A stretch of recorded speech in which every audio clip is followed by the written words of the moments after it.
Hey friends, how are we doing? Remember how we were talking about bamboo? Well, there are lots of different plants that have the same type of qualities as bamboo. Having a rhizomic nature means that unlike other plants, you don't have to plant a seed every year or every few years because the plant can plant itself. This is a type of bamboo that was actually probably brought to this country in the 1800s. It's been around forever, and it's totally an invasive species, meaning not native to this part of the world.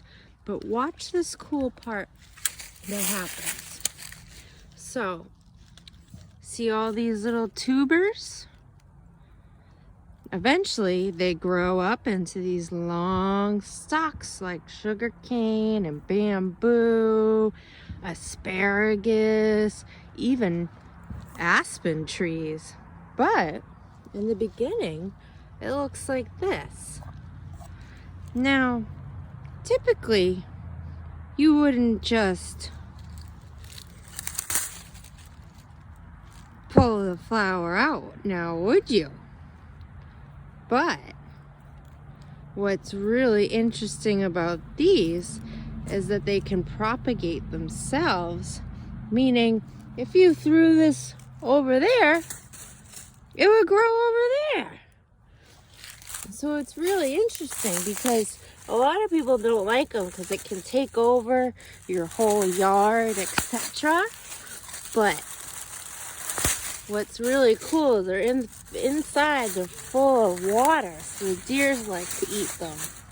But it's really interesting because see, these are all the new ones, and they have this interesting flower at the top that grows out.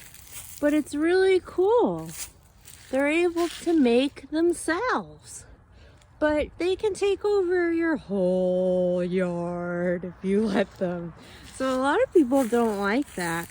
But I thought it would be cool to show you guys, since we learned about bamboo, what other kinds of plants are like bamboo.